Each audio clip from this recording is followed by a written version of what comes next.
Podium Podcast. Lo mejor está por escuchar.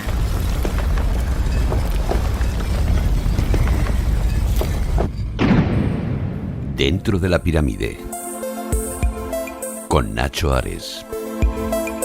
Podium Podcast.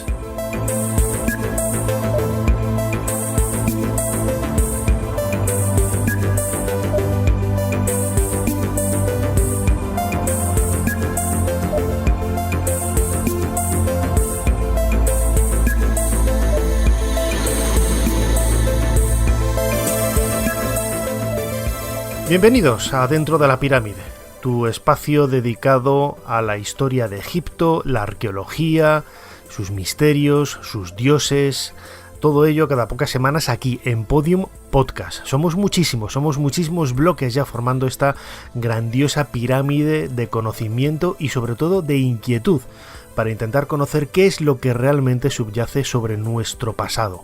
Porque el antiguo Egipto, aunque esté muy distante en el tiempo, es parte muy directa de nuestra propia herencia cultural.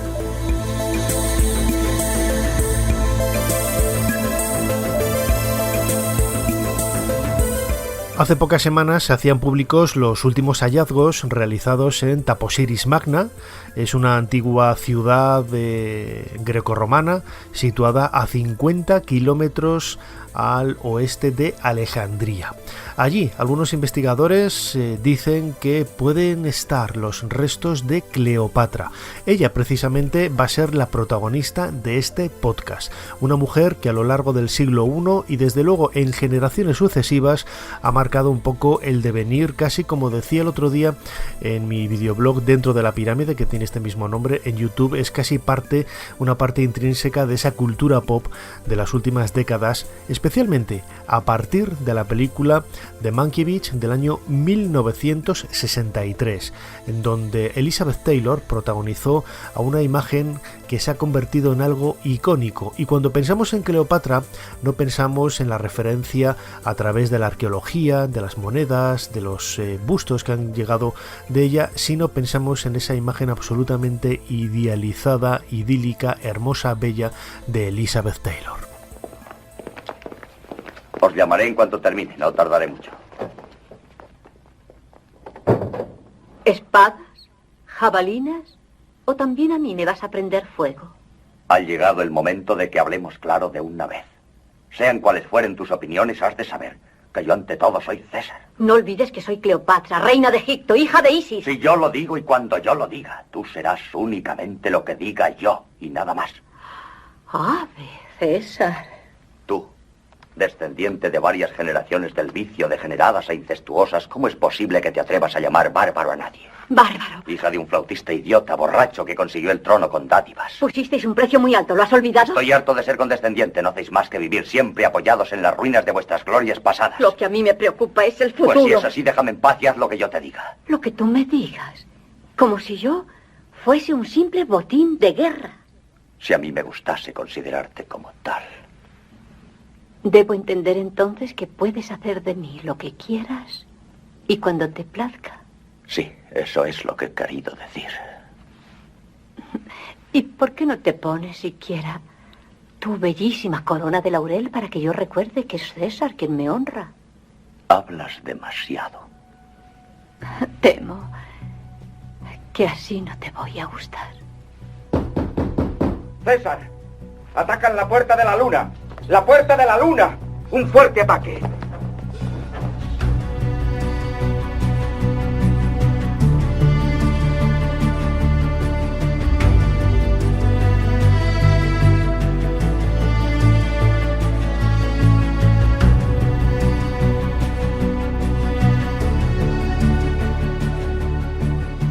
La vida de Cleopatra puede entenderse de una forma muy clara como el último rayo de luz de la historia del Egipto faraónico.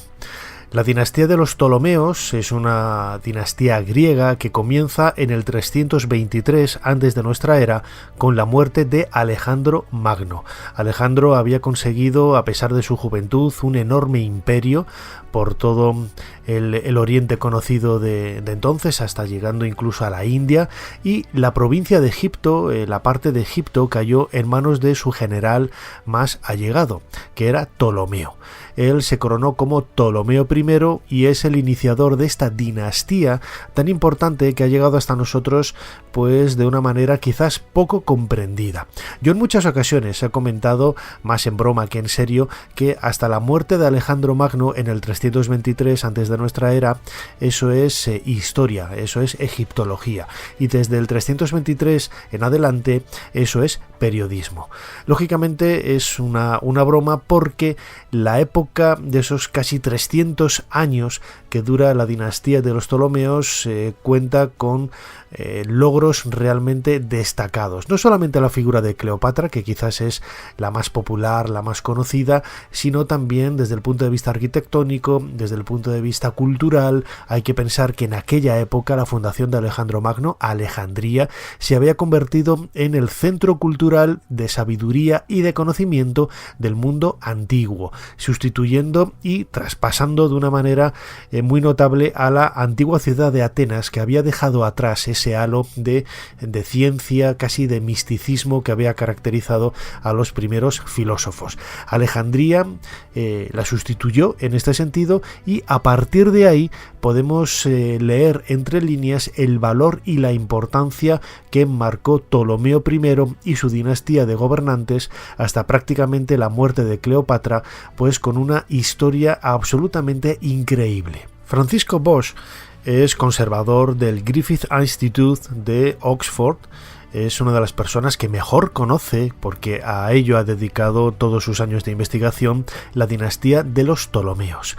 Nos va a introducir para destacar cuáles son esos elementos quizá más destacados y por qué tenemos que valorar como si fuera quizá una continuación de la época faraónica, aunque eso sí, pues aderezada y edulcorada, me atrevería a decir también, por algunos elementos helenísticos, algunos elementos griegos, pero a pesar de todo, el corazón, el núcleo de los Ptolomeos sigue siendo propiamente egipcio. Le escuchamos. Pues mira, el Egipto ptolemaico siempre se ha presentado como un mundo aparte, y para incluso muchos egiptólogos de pro no lo llegan ni a considerar como la evolución natural del Egipto faraónico, ya como otra cosa diferente. Egipto está bajo la influencia de una dinastía que es extranjera, no hablará ni egipcio, aparte de Cleopatra, que siempre es Plutarco quien dice que era una tía muy lista y que terminó incluso y que aprendió incluso egipcio. Lo que pasa es que si uno analiza el periodo ve que hay muchos elementos de continuidad. Es cierto que hay elementos totalmente diferentes y la dinastía tiene muchas peculiaridades que son propias de esta dinastía que no vemos antes, pero incluso en estos elementos diferentes, nuevos, incluso a veces se pueden rascar y encontrar precedentes en las etapas anteriores.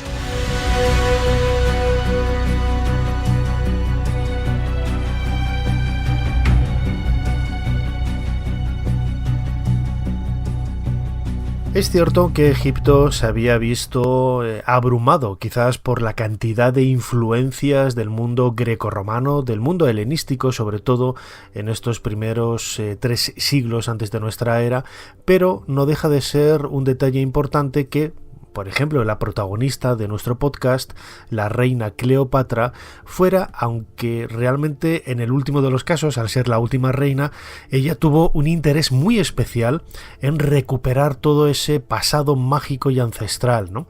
Lo escuchábamos en el corto de la película anteriormente de Mankiewicz, de Cleopatra, del año 63, donde Julio César echaba en cara a Cleopatra el que intentara vivir un poco del recuerdo, ¿no?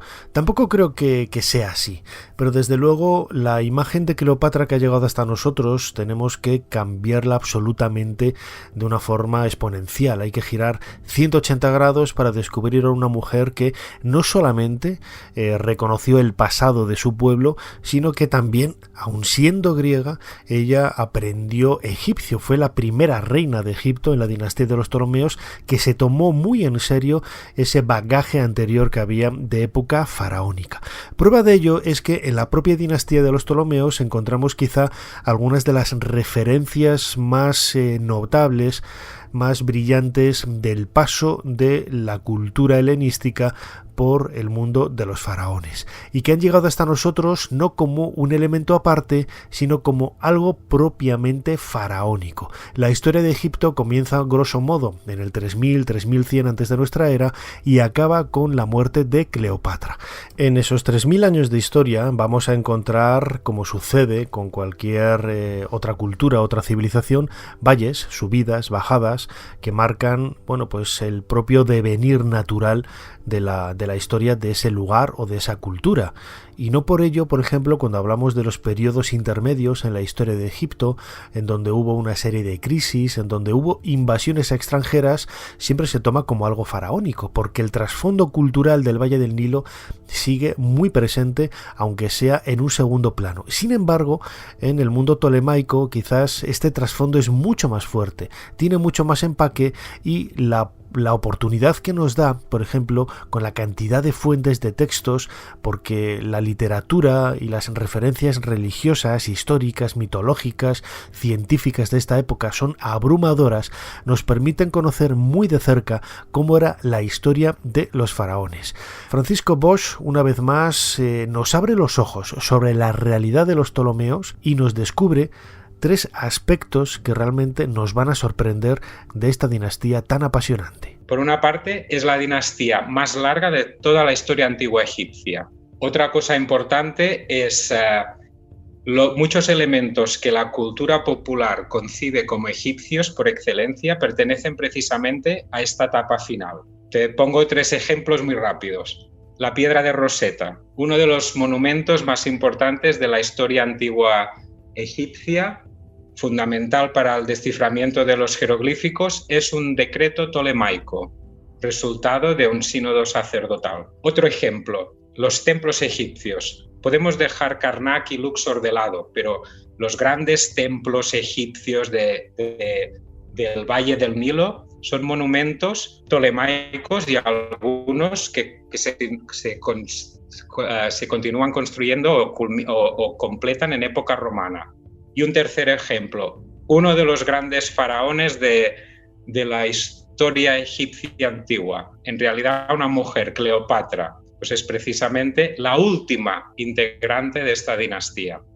Solo con eso uno ya ve por qué la época tolemaica es importante y por qué justamente a esta dinastía se la debe considerar, en mi opinión, como la última de las dinastías egipcias.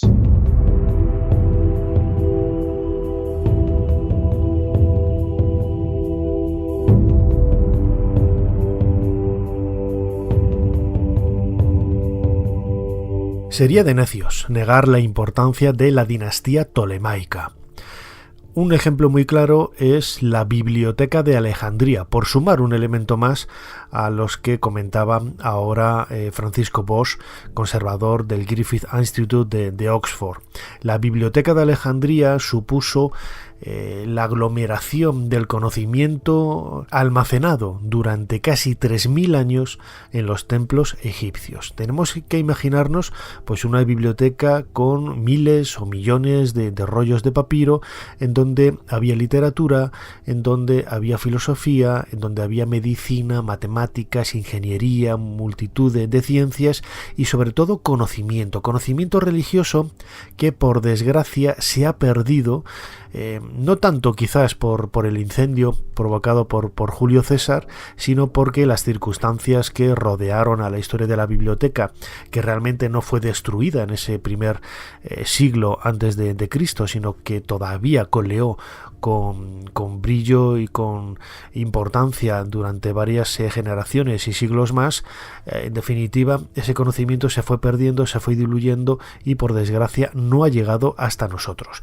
Pero la importancia de Roma y sobre todo el hecho de que ellos pusieran su mirada sobre esta provincia de África, Egipto, no es más que una nueva razón para poner en valor la importancia que tuvo el Valle del Nilo, no solamente cultural, no solamente hoy diríamos arqueológico o histórico, también económico, porque Egipto se convirtió con el paso del tiempo, como lo llamaron algunos coetáneos, el granero de Roma, porque las cantidades ingentes de grano que producían desde el punto de vista económico, tenían un sistema agrícola, Cleopatra consiguió un sistema agrícola extraordinario, permitió que ese grano pudiera ser distribuido por otras partes del imperio en todo el ámbito del Mediterráneo y también en el viejo continente. Mañana habrá que empezar temprano. ¿Qué será? ¿Más trigo? Lo que ya he visto alimentaría más legiones de las que jamás tuvo Roma. Suficiente para alimentar al mundo. ¿Más oro, quizá? Seguro que tú tienes bastante. El suficiente para pagar más legiones de las que jamás tuvo Roma. ¿Más granito? ¿Más mármol? ¿Más millones de esclavos para construir lo que sea?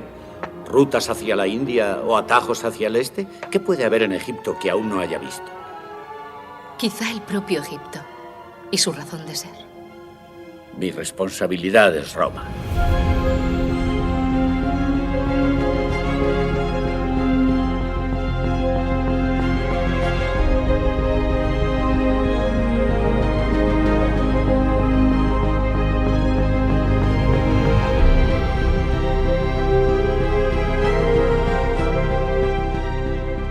La imagen que nosotros tenemos de Cleopatra dentro de este contexto decadente de finales de la dinastía tolemaica y en definitiva los últimos estertores de la cultura faraónica egipcia, nos viene sobre todo a partir de los autores clásicos. Es Plutarco quien en sus vidas paralelas también nos habla y nos da detalles bastante sugerentes para conocer un poco cómo era el perfil casi más psicológico que físico de Cleopatra. El cine y la tradición medieval también nos ha hecho crecer, ¿no?, la idea de que era una mujer absolutamente hermosa, con unos rasgos que cautivaban a todo cualquier hombre que se acercara a hablar con ella, ¿no? Sabemos que dominaba muchísimos idiomas, que muy pocas veces cuando hacía sus viajes necesitaba de traductores para poder entenderse con sus embajadores, con las personas que le rodeaban, y todo ello lo único que muestra no solamente es una gran educación, sino sobre todo una inteligencia extraordinaria, que seguramente fue la mejor virtud con la que pudo contar Cleopatra. Las imágenes que han llegado de ella a través de monedas, a través de estatuas, desde luego que no nos hablan de una mujer precisamente guapa, con esa nariz aguileña, esa barbilla afilada, los ojos saltones, siguiendo un poco los rasgos que caracterizaron a toda la familia de los Ptolomeos, pero la imagen que ha llegado hasta nosotros es completamente distinta. Marina Escolano es profesora de egiptología en la Universidad de Liverpool, en Reino Unido, y ella conoce muy bien también esta época porque a la dinastía de los Ptolomeos y especialmente a sus textos ha dedicado muchos años de investigación. Esta es su opinión sobre ese perfil histórico que tenemos que extraer a través de los diferentes textos que han llegado hasta nosotros sobre la figura de Cleopatra. En la tradición griega y árabe no se habla nunca del aspecto físico de Cleopatra. El énfasis siempre está en que era una gobernante excelente, era una gran estratega, era una sabia que departía con filósofos. Uno de los textos que tenemos es un llamado el Diálogo de los Filósofos, en el que Cleopatra recibe enseñanzas de un sacerdote, de un alto sacerdote llamado Comarios, que probablemente hace referencia al arameo Comar, que significa sumo sacerdote, y ella luego a su vez transmite este saber a toda una serie de filósofos, entre los que se incluye el sabio persa Ostanes.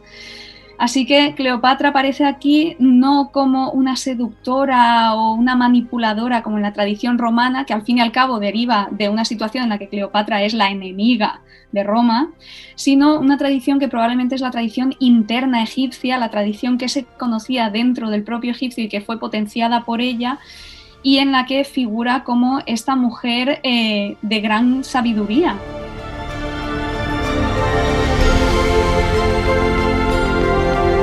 Dentro de la pirámide, con Nacho Ares, Podium Podcast.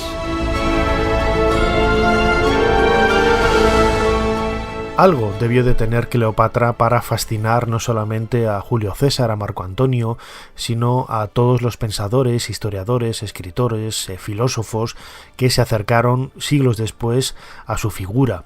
Hay que pensar que la dinastía de los Ptolomeos, al igual que sucedía con otras dinastías de época helenística, tanto en el Valle del Nilo como en la propia Grecia o en la cornisa oriental del Mediterráneo, lo que hoy es Siria, Palestina, bueno, pues las luchas intestinas entre esas familias por hacerse con el poder, bueno, pues eran quizás de lo más cotidiano y sobre todo de lo más feroz, ¿no?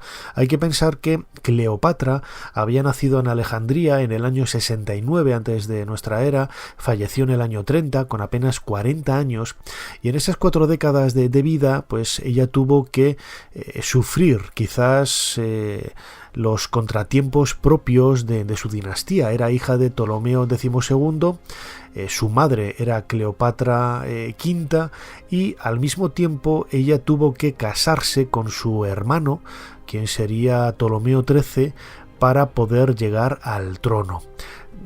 Las circunstancias que rodean a la ascensión al trono de Cleopatra son claras. Lo que no es claro quizás son los medios o los métodos que se utilizaron. La muerte de Ptolomeo XIII, su hermano pequeño, con apenas 14 años, ahogado, huyendo de las llamas que incendiaban la ciudad de Alejandría, un incendio, siempre se ha dicho, provocado por Julio César, aunque la historia parece negar estos datos, hace pensar que quizá Cleopatra participó en la muerte de su hermano para quedarse ella sola en el trono junto con Cesarión, quien sería Ptolomeo XIV y que era producto de su amor, de su relación, no sabemos si con amor o no, con Julio César. Francisco Bosch nos introduce una vez más ese contexto histórico decadente que hay en los últimos años del siglo I antes de nuestra era, coincidiendo precisamente con los últimos días de Cleopatra. Cleopatra es importante porque es como el último suspirar antes de morir. Es la etapa final de la dinastía, es una época de decadencia, control de Roma. Roma está totalmente implicada en lo que ocurre no solo en Egipto, sino en todo el Mediterráneo oriental. Y con Cleopatra hay un pequeño renacimiento. Por una parte, mientras ella tiene sus affairs con Julio César, lo que consigue Cleopatra es asentar su poder en Egipto en frente a sus hermanos. Hay estas luchas dinásticas, que es algo muy característico de época tolemaica. Tuvieron muchos líos familiares y luchas intestinas para ver quién mandaba. Y en esta primera fase, cuando ella tiene sus affairs con Julio César, consigue asentar su poder en Egipto. Cuando el affair es con Marco Antonio, lo que incluso llega a hacer Cleopatra es volver a tener algo de influencia en el Mediterráneo oriental. Cuando Egipto había sido muy importante, para Egipto había sido muy importante territorios fuera de lo que es propiamente el Nilo y el Valle del Nilo y el Delta, pero al principio de la dinastía, poco a poco esta influencia exterior se fue perdiendo, y justo con Cleopatra VII, al final de la dinastía, es cuando hay como un pequeño volver a estar presente en lo que ocurre en el Mediterráneo oriental.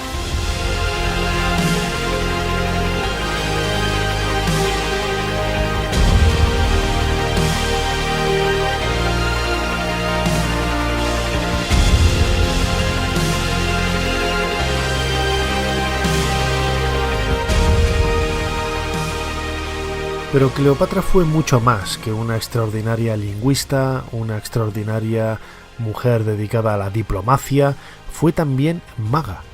Uno de los apelativos con los que ella se hacía presentar siempre en sociedad era con el nombre de la nueva Isis.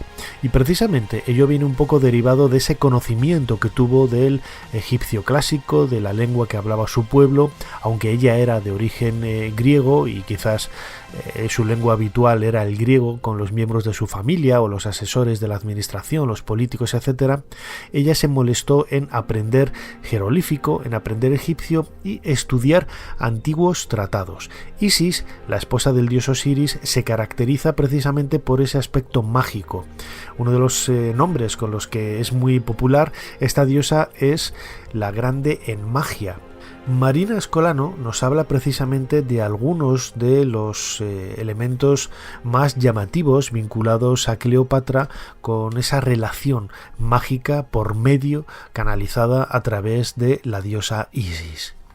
A Cleopatra la conocemos sobre todo a partir de fuentes, sobre todo romanas, pero hay una tradición paralela que conocemos a través de las fuentes griegas alquímicas y después a partir de la tradición árabe, en la que se presenta a una Cleopatra que aparece designada como Cleopatra la Sabia y aparece como autora de distintos manuales de medicina, de farmacopea, también de metrología, que se relacionaría también con la alquimia en cuanto a cantidades de sustancias, y que se ha querido vincular a la reina Cleopatra. No sabemos si esta Cleopatra realmente hace referencia a esta reina o si fue otra Cleopatra posterior, pero Cleopatra en esta tradición parece haber sido una patrona de las artes. Si ella quizá no se dedicó a trabajar en laboratorios o a escribir estos libros, es posible que lo que en la tradición le atribuyó estos tratados, ya que ella probablemente financió a los científicos que los crearon.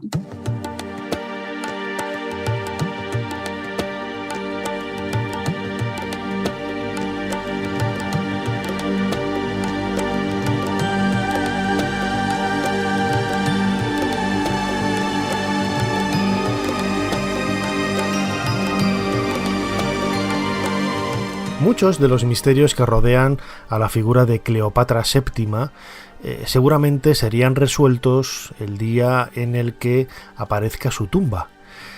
Seguramente, también hay que decirlo, esta tumba ya fue saqueada en la antigüedad, pero siempre los arqueólogos saben rascar de las paredes y sobre todo de los textos que acompañan a ese lugar tan especial, tan mágico, para poder conseguir información que complete las piezas de este impresionante puzzle.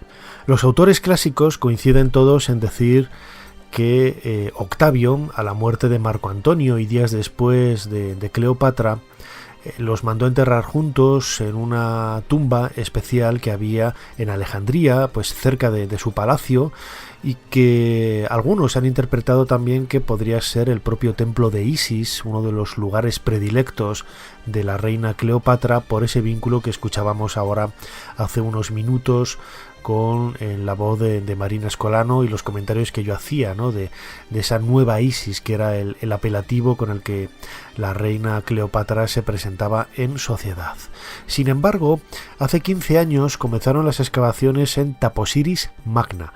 Como decía al principio de este podcast, Taposiris Magna se encuentra en la costa occidental de Egipto, está a unos 50 kilómetros de Alejandría y entra dentro de esa jurisdicción administrativa de Alejandría, lo que para Kathleen Martínez, una arqueóloga de la República Dominicana que lleva trabajando en este lugar, como digo, pues casi 15 años, le hace pensar, le da ese pálpito, esa corazonada de que quizás Cleopatra utilizó un plan B en su entierro y se mandó colocar, después de que se suicidara haciéndose morder por una serpiente, en este lugar de Taposiris Magna. Dentro del templo hemos encontrado un complejo interesantísimo de túneles y pasadizos a 25 y 35 metros de profundidad, y yo estoy concentrando el trabajo en esa zona, continuando la limpieza de esos túneles. Pero fuera, alrededor del templo, hemos encontrado este gran cementerio.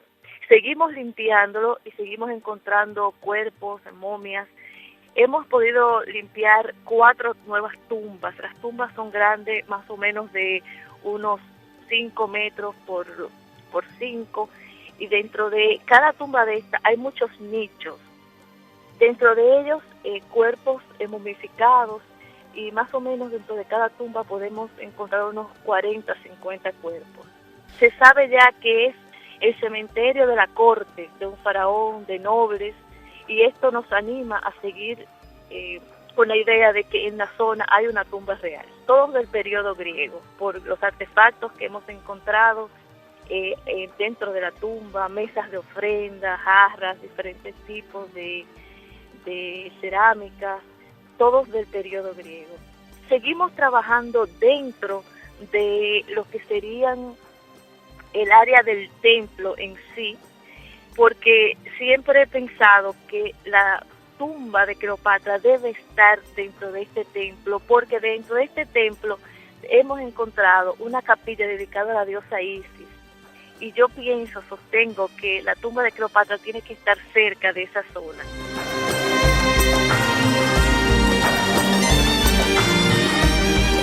En las últimas semanas han visto la luz los resultados de las excavaciones de la última campaña que Kathleen Martínez ha llevado a cabo en este increíble lugar de Taposiris Magna, que yo tengo que decir que no conozco todavía. Es uno de esos lugares de Egipto que quizás ha pasado desapercibido al gran público, y solamente en las 2 últimas décadas se ha visto un poco con más brillo y con más seguidores, debido precisamente a los trabajos de Martínez, intentando ubicar en el contorno de su templo la tumba de Cleopatra, que no es poco. Los enterramientos que han llegado hasta ahora son todos de época grecorromana, de época helenística, algunos de ellos de finales de la dinastía de los Ptolomeos en el siglo I antes de nuestra era. Hay monedas de Cleopatra, que es lo que escuchábamos, nos dice que marca un poco la ubicación cronológica de este espacio en relación a la reina egipcia. Y lo llamativo es que, por ejemplo, estos hallazgos de época tolemaica, de época griega, continúan con la tradición faraónica, ¿no? Es decir, nadie puede negar que están helenizados, nadie puede negar que son griegos, pero ese espíritu, ese hálito, ese pálpito sigue siendo faraónico, ¿no? Por ejemplo, una de las momias más espectaculares que ha aparecido en esta última campaña es la de una persona que tiene en el interior una lengua de oro. Esta momia, bueno, pues lo que hace, lo que nos señala este hallazgo es que, bueno, pues continúa con la tradición del libro de los muertos, a partir del cual esa lengua de oro le va a poder permitir hablar ante el tribunal de Osiris cuando sea juzgado por las acciones que había llevado a cabo en su vida. Una vez superado este tribunal, en el que tenía que exponer las cosas que no había hecho y la bondad de su corazón, en contraposición con la pluma de la diosa Maat, que es la diosa del orden, la diosa de la justicia, la diosa de la verdad, bueno, pues tenía que superar todos estos obstáculos gracias a esa lengua de oro, ¿no?, que le iba a poder permitir hablar con los dioses. Si no lo superaba, la bestia Amut lo destrozaría y provocaría en esta persona la segunda muerte. En definitiva, con ello lo que queremos indicar es que se siguen continuando esas tradiciones de época faraónica. Como bien dicen, en arqueología no hay tiempo. Lo que nosotros sabemos es que hemos ido trabajando, por lo menos en el área dentro del templo, y seguimos avanzando mucho hacia las profundidades en los túneles. Y estos túneles deben llevarnos a alguna cavidad que pudiese ser una tumba. Y nosotros nos sentimos cerca y hemos ido avanzando. Pero avanzar en arqueología no significa rapidez, sino eficiencia en el trabajo, porque no podemos acelerar cuando encontramos cuerpos, cuando encontramos algún artefacto importante. Tenemos que trabajar con mucho cuidado para preservarlo, y esto nos detiene. Pero tenemos la idea de que en esta temporada tenemos algún resultado todavía más importante de lo que hemos alcanzado hasta ahora. Lo que pasa es que nosotros no nos imaginábamos la complejidad de los túneles. Parecía que iba a ser más fácil la limpieza de estos túneles. Están todos rellenos con muchos escombros, bloques muy pesados, columnas de muchas toneladas, y sacarlo de las profundidades con un espacio muy pequeño se nos ha hecho difícil. Pero nosotros no nos imaginamos tampoco la profundidad ni la longitud de esos túneles. Por eso nos ha detenido. Parecía que iba a ser un poco más simple. Se nos hace a nosotros, con los equipos que tenemos, se nos hace aún muy difícil remover todos esos escombros. No, está rellenado a propósito, con intención de proteger lo que sea que vayamos a encontrar en las profundidades del templo.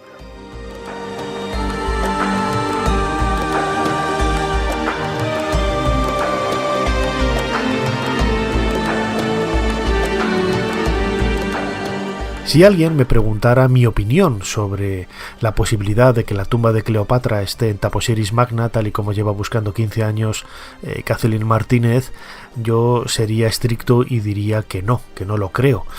Haciendo caso a los autores clásicos, todo parece indicar que está en Alejandría, cerca de su palacio, o en el templo de Isis, es decir, hoy bajo las aguas de la bahía de Alejandría. Ese lugar fue descubierto hace relativamente pocos años por varias misiones subacuáticas francesas, especialmente la de Franck Godiot, que sacó a la luz restos del faro, del palacio y algunas esculturas de gran tamaño que parecían pertenecer a miembros de la familia de Cleopatra, quizás Cesarión.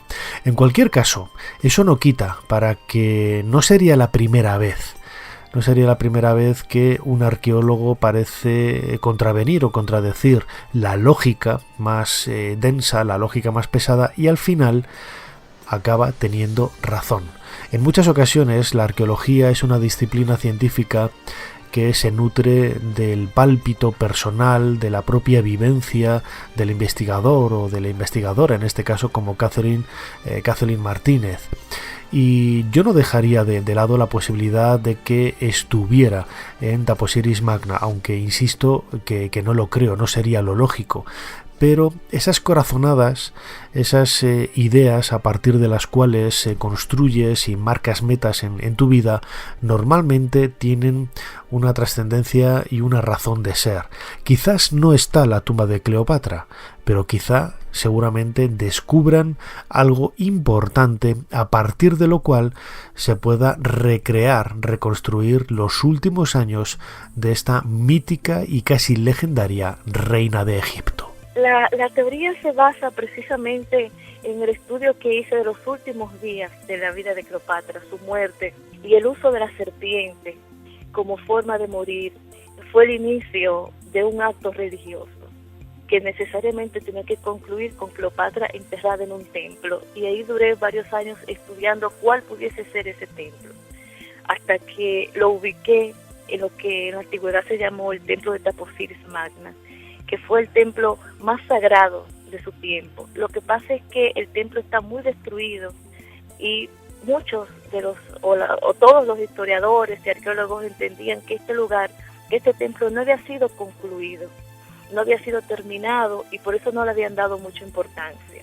Lo que a mí respecta, yo no he tenido duda desde el inicio de que vamos caminos a la tumba de Cleopatra. Ahora, pudiese ser que al llegar a la entrada de esta tumba, pudiese ahí estar cualquiera de los Ptolomeos. Pero yo sostengo, porque mi teoría prácticamente la he probado en un 80%, que debe ser Cleopatra, porque he llegado aquí siguiendo los pasos de ella.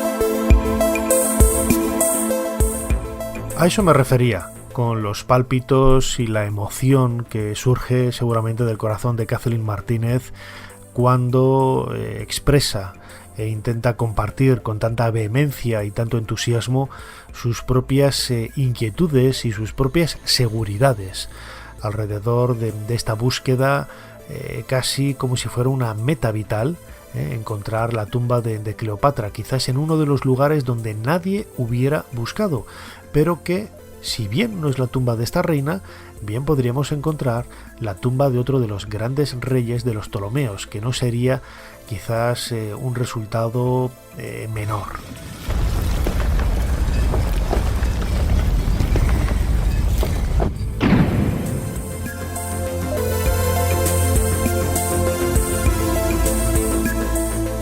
Hasta aquí este nuevo podcast de Dentro de la Pirámide, aquí en Podium Podcast. Recordad que contamos en YouTube con un canal de vídeo Dentro de la Pirámide, se llama igual, en el que precisamente hace pocas semanas hemos colgado un vídeo contando la historia de esta reina y el sentido, la interpretación que nosotros hacemos, que yo hago, de los hallazgos realizados en Taposiris Magna en la última campaña por parte de Kathleen Martínez.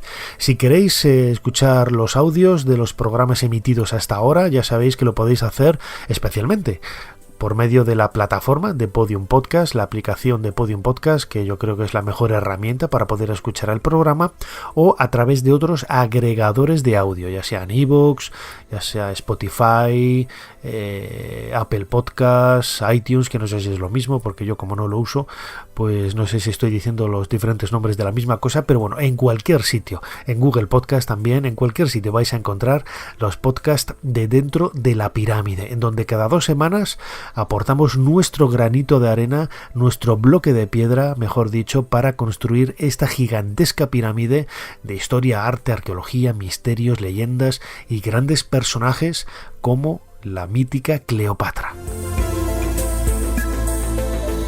Nos seguimos escuchando aquí, dentro de poco, Dentro de la Pirámide. Hasta entonces.